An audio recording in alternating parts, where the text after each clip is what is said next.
Hello everyone, welcome on my channel KD प्रयास academy. और आज हम लोग जो सीटेट पेपर 2 के लिए साइंस की एनसीईआरटी क्लास 6 को कंप्लीट करने के लिए चैप्टर नंबर 4 को देख रहे हैं, जिसमें हम लोग पौधों को जानिए चैप्टर को पढ़ने वाले हैं। तो उसमें हम लोग हमारी 2 क्लासेस हो चुकी हैं, छोटे छोटे क्लासेस में कर रहे हैं, ताकि अगर आप वर्किंग हैं चाहे हाउसवाइफ हैं तो आप थोड़ा थोड़ा समय निकाल के डेली के रूटीन में आप अपने एनसीईआरटी को ज़रूर शामिल करिए, प्रीवियस ईयर को शामिल करिए और इस तरीके से अपनी प्रैक्टिस को करते हुए देखिए कि कितने मार्क्स आपके आ रहे हैं।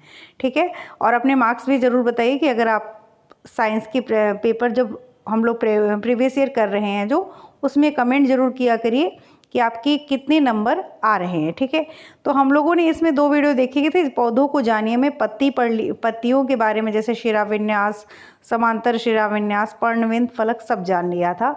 जड़ के बारे में जान लिए थे, तने के बारे में जान लिए थे। और आज जो हम लोग पढ़ेंगे वो होगा हमारा पुष्प के बारे में। ठीक है, तो पुष्प के बारे में जानेंगे और यहाँ पे पुष्प से संबंधित बहुत सारे क्वेश्चंस पूछे जाते हैं, तो उसी को हम लोग आज देखने वाले हैं। तो हमारा पुष्प जो है वो आपका यहाँ पे पुष्प शुरू हो जाता है। और अगर आप पहली बार देख रहे हो तो वीडियो को लाइक ज़रूर कर दीजिएगा, चैनल को सब्सक्राइब कर दीजिएगा, ताकि आपको नोटिफिकेशन जब जब वीडियो आए तो आपको मिलते रहे। थोड़ी सी तेज़ी अब करेंगे क्योंकि आपके पास अब समय जो है वो कम है। अभी तक तो हमारे पास था, लेकिन अब जो है थोड़ा तेज़ी से एनसीईआरटी कंप्लीट करनी पड़ेगी। तो हो सकता है थोड़ी लंबी वीडियोस बने या आपको 2-3 वीडियो एक दिन में देखने को मिल जाए। पुष्प, गुलाब के पौधे के 3 आरेख ए, बी और सी दिए गए हैं। ठीक है, तो गुलाब का पौधा है और इसमें जो चीज़ें एक्सप्लेन करने वाली होगी वही हम लोग देखेंगे, अन्यथा चीज़ों को हम इसके पढ़ेंगे ज़रूर, ताकि हमारी कोई लाइन छूटे नहीं, क्योंकि पेपर यहीं से बनता है। ठीक है, तो कौन सी स्थिति में आप पौधों को भली भांति पहचान सकते हैं, क्यों, ये पूछा गया है। 4.1 में पुष्प को रंगने के लिए आपने किस रंग का प्रयोग किया? क्या सभी पुष्प रंग बिरंगे होते हैं? क्या आपने घास, गेहूं, मक्का, आम तथा अमरूद के पुष्प भी देखे? क्या वे चटकीले हैं? आइए कुछ पुष्पों का अध्ययन करें।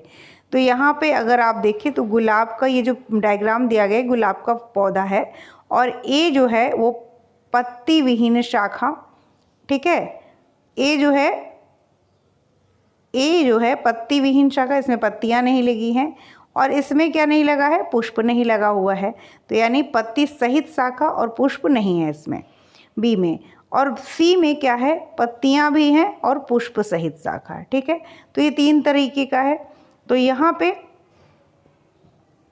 एक पॉइंट दिया हुआ है कि देखिए, अध्ययन के लिए पुष्पों का अध्ययन करते समय गेंदा, सूरजमुखी अथवा गुलदाउदी न ले, क्योंकि यह एक पुष्प नहीं है वरन पुष्पों का क्या है? गुच्छ है। तो ये क्वेश्चन पूछ सकता है कि निम्नलिखित में से कौन सा पुष्प नहीं है। तो उसमें ऑप्शन में आपको गेंदा, सूरजमुखी, गुलदाउदी दे देगा और पूछ लेगा कि, और मान लीजिए गुलाब दे दे, तो गुलाब जो है वो पुष्प है, लेकिन गेंदा, सूरजमुखी, गुलदाउदी पुष्पों का गुच्छ है, इसलिए आपसे ये क्वेश्चन बनाया जा सकता है। तो इसी तरीके से देखिए, ये चीज़ें कहाँ मिलेंगी? ये सिर्फ एनसीईआरटी में ही मिलेंगी और यहीं से क्वेश्चन बन जाएंगे और आप कंफ्यूज हो जाते हैं कि ये क्वेश्चन आया कहाँ से है। तो एनसीईआरटी पढ़ना इसीलिए बहुत ही इम्पॉर्टेंट है। अगर वीडियो अच्छी लगी तो चैनल को सब्सक्राइब ज़रूर करिएगा, वीडियो को लाइक ज़रूर करिएगा, और हो सके तो आप लोग जो भी सीटेट की परीक्षा की तैयारी कर रहे हो उनको शेयर कर दीजिएगा। यहाँ तक कि आप अगर बीपीएससी की तैयारी कर रहे हो, किसी भी एग्ज़ाम की, तो एनसीईआरटी सभी के लिए इक्वली इम्पॉर्टेंट होती है।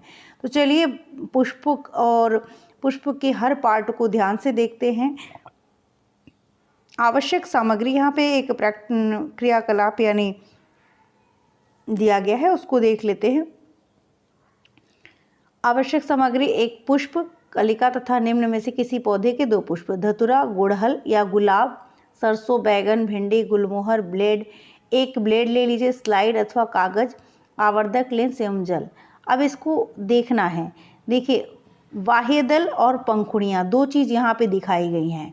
तो बाह्य दल क्या होता है? देखिए, जब आप कली देखते हैं ना किसी पुष्प की, तो उसमें जो ग्रीन कलर जो उसको कली को ढके रहता है, वो क्या होता है? आपका बाह्य दल।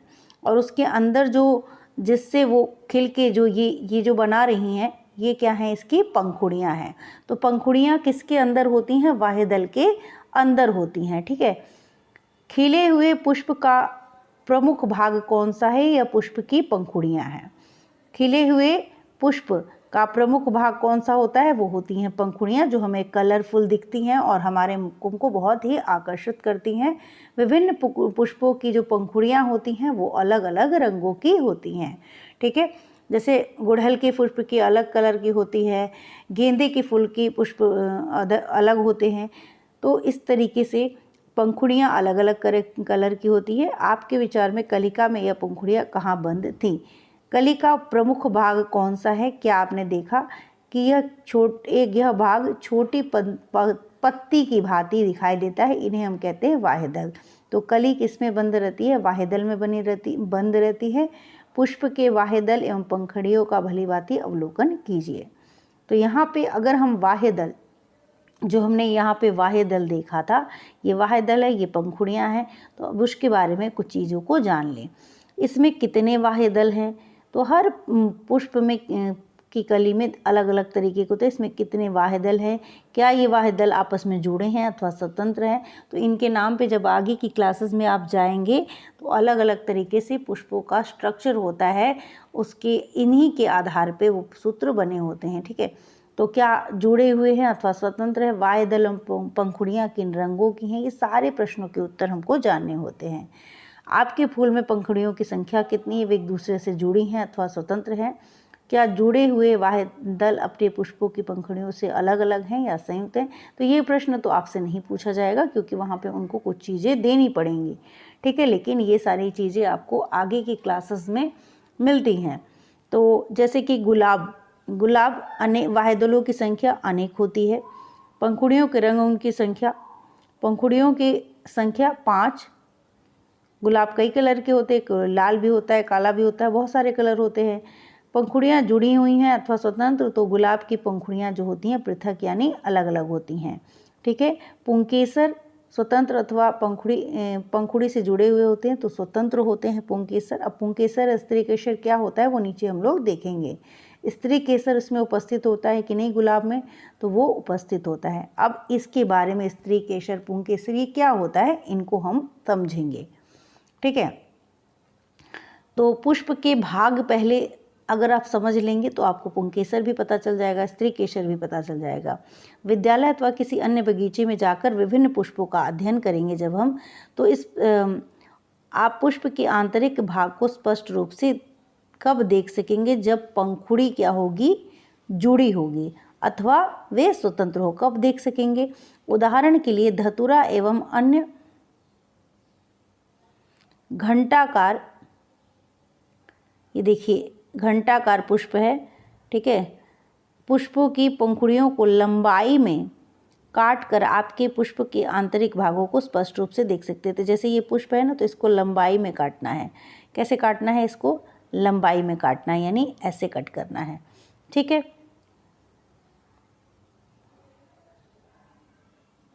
पुष्प के आंतरिक भागों को स्पष्ट रूप से देखने के लिए बाह्य दल और पंखुड़ियों को हटा दीजिए। ध्यान से देखिए अपने पुष्प में पुंकेसर व स्त्री केसर को पहचानिए। अब पुंकेसर और स्त्री केसर को कैसे देखेंगे?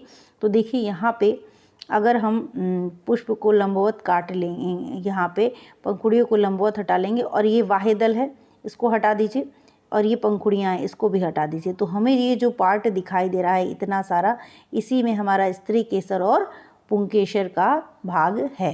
ठीक है, तो यहाँ पे जब आप देखेंगे ध्यान से तो ये हमारा जो था ये वाहेदल था। ठीक है, और ये पंखुड़ियाँ थी। ठीक, यहाँ तक देख लिया। तो इसमें हमारा जो ये आपको ये भाग दिखाई दे रहा है, इन दोनों पार्ट को हटाने, ये पुंकेसर है और ये जो नीचे वाला जैसे कि ये स्ट्रक्चर बना होता है। ठीक है, मैं अच्छे से बना देती हूँ।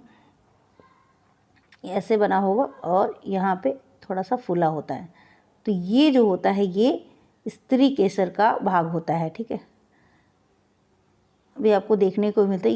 ये वाला ग्रीन वाला जो अंदर का भाग है ये स्त्री केसर है और ये येलो वाले जो दिख रहे हैं आपको ये पुंकेसर है। अब पुंकेसर के भी कई भाग होते हैं, तो क्या आप पुंकेसर के दोनों भागों को पहचान सकते हैं? अपने पुष्प में पुंकेसरों की संख्या ज्ञात कीजिए। तो अलग अलग पुष्पों में पुंकेसरों की संख्या अलग अलग होती है। तो पुष्प के केंद्र में स्थित भाग को स्त्री केसर कहते हैं। तो यहाँ पे पहले पुंकेसर को पहचानिए।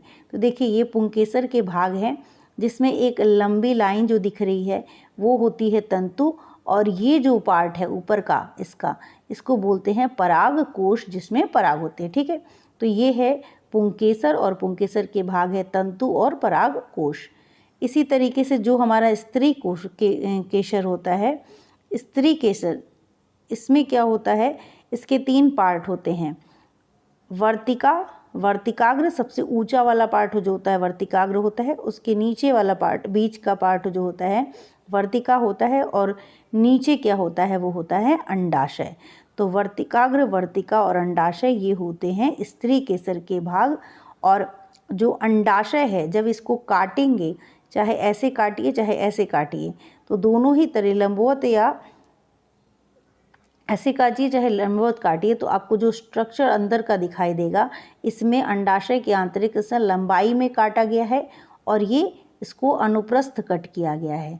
तो जब लंबाई में काटा गया है कि तो ऐसा, और ये तो इसमें क्या आपको दिखाई दे रहा है, ये जो है अंडाशय के अंदर जो है बीजांड दिखाई दे रहे हैं। तो स्त्री केसर के भाग वर्तिकाग्र, वर्तिका और अंडाशय, ये पूछ सकता है कि स्त्री केसर के भाग कौन कौन से हैं, उनको क्रम से, सही क्रम को पहचानिए। तो ये भी दे सकता है, और पार्ट पहचानने को कह सकता है। बीजांड के अंडाशय के में क्या पाया जाता है, तो वो होता है बीजांड। तो ये है हमारे पुष्प के भाग, जिसमें आपको हमने पंखुड़ियाँ हो गई, आपको वाह्यदल हो गए, पुंकेसर, स्त्री केसर, ये सब हमने देख लिया। अब आगे देखते हैं। अब इनको एक बार पढ़ लीजिए। एक पुष्प के अंडाशय की संरचना का अध्ययन करें। एक स्त्री केसर का सबसे निचला एवं फूला हुआ भाग होता है अंडाशय। इसकी आंतरिक संरचना के अध्ययन के लिए इसको काटना पड़ता है, या जानने के लिए अंडाशय को किस प्रकार काटा जाए, तो हमने लंबवत भी काटा था और अनुदैर्ध्य भी काटा था, अनुप्रस्थ भी काटा था। ठीक है, तो अंडाशय को ये तो हमने देख लिया, तो इसको तो स्किप कर सकते हैं। और यहाँ पे देख सकते हैं जो पढ़ने वाली चीज़ें हैं उसको हम लोग फटाफट देख लेते हैं। क्या आपको अंडाशय में छोटी छोटी गोल संरचनाएं दिखाई देती हैं, इन्हीं को क्या कहते हैं, बीजांड। अंडाशय के आंतरिक भाग को अपनी नोटबुक में चित्र में बनाइए। तो बीजांड क्या होता है, अंडाशय में छोटी छोटी गोल संरचनाएं होती हैं, जिसको हम क्या कहते हैं, बीजांड कहते हैं। तो जितना आपके सीटेट के लिए इम्पॉर्टेंट है उतना ही हम लोग बहुत ध्यान से पढ़ेंगे, लेकिन एनसीईआरटी पूरी कवर करेंगे, ताकि हमें क्वेश्चन वो कहीं से भी बनाए छूटे नहीं। देखिए एनसीईआरटी आपको पढ़ने में अच्छा लग रहा हो नहीं लग रहा हो, लेकिन ज़रूर पढ़िएगा, चाहे यहाँ से पढ़िए, अपने से पढ़िए, कैसे भी पढ़िए, लेकिन पढ़िए ज़रूर। पेपर में अभी टाइम है, तो आप एनसीईआरटी कवर कर सकते हैं। एक ही बार में सीटेट निकालने का प्रयास करिए, क्या ज़रूरत है बार बार, क्योंकि आपको बार बार नौकरी का मौका नहीं मिलेगा। ठीक है, कहीं वैकेंसी आ गई और आपका सीटेट नहीं निकला तो आप परेशान हो जाएंगे।